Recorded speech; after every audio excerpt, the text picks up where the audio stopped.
I was up and down pretty much all my life. I was a athlete in high school and in college. In 2020, I retired from essentially everything to support my kids, and then the weight ballooned up. And then when I went to a doctor's appointment, just a random doctor's appointment, the blood work came back alarming. And then my physician immediately said, "Hey, it's time for cholesterol medicine. It's time for blood pressure medicine." Hmm. And I said, "You know what?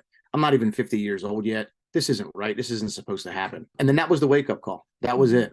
And at that point, I said, "Listen, I got to make some changes and make some lifestyle changes." And a colleague of mine at work is about a year ahead of me, and I saw his changes, and I said to him, I said, "Listen, man, give me some advice. Give me some advice on what to do." And I was expecting him to say, "Okay, go run. Stop eating this and start lifting this." And the first thing he said is, "No, no, no, no, dude. These are the people you want to reach out to." And that's where I came to you guys. People around me, they notice it, they see it, and the first thing I say to them is that you got to be dedicated. You got to make sure that you stay committed. Anybody can lose weight. The hardest part is changing the life to make sure the weight doesn't come back. I think in my life, it's impacted my wife. She has actually lost about 30 pounds as well. Wow. I Wow. did not know that. Now, my son, he comes home every day from school and he goes right downstairs and works out. And, he's in ninth grade. My daughter recently joined a gym. So, Wow. Nice. Dude, you're she says, changing the family tree. That is amazing. yeah, yeah. I mean, I guess family wise, it's kind of hard not to have an impact on the people that you live with. Hmm.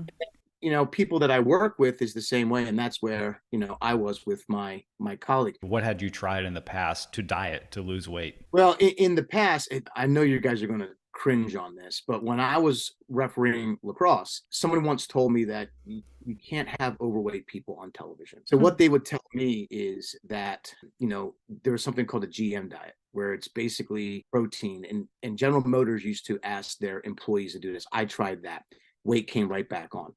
I tried the whole Atkins thing where you just eat nothing but protein. I like protein; it's delicious. The weight came off, but it comes right back on again. I've tried those other things in the past, and they've always been temporary. Hmm. And when I met with you guys, I kind of knew this in the back of my head, but you emphasized it. It's not so much a diet because anybody can diet. It's a Hmm. lifestyle change that's going to cause the long-term impacts to health and activity and nutrition. My dad passed away in 2018, and he did not have a very healthy lifestyle. And it impacted him later in life. And one of the things that I realized is there's a difference between, like, I guess you would say, being alive and living. Mm-hmm. Hmm.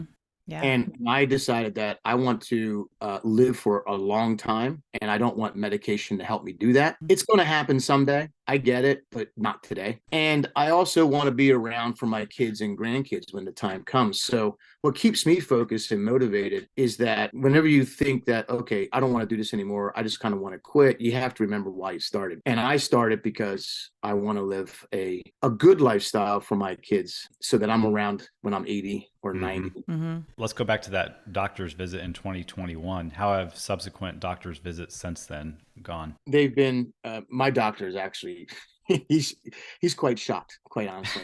my, Let's my get him on the program. yeah, yeah. He's a pretty healthy guy, and he after that 1 year, I think the first blood test that I had that caused a lot of alarms. I believe the number was 184, which my cholesterol, and the ideal range is supposed to be between 80 and 105. So he basically said, "Look, dude, you're about like 90 points over where you're supposed to be." I went back a year later. My cholesterol went from 184 down to 102. Wow. I So, remember and we celebrated that. yeah, it went down. And of course, I also lost about, at the time, about 35 pounds. I think it's now like 45 pounds or something like that. Hmm. And the physician says, "You know what, dude, let's we don't need to talk about medication ever again." That's so great. That is. Talk about like the way that all this consistency you put in is like translated into like your physical ability. It's quite amazing. When I was a lacrosse official, I ran because I got paid. Now I run because I like to. I remember back when we started working together, you were back in the other room of your gym with just like a single dumbbell we were practicing doing some goblet squats. You know, that's kind of like where you started.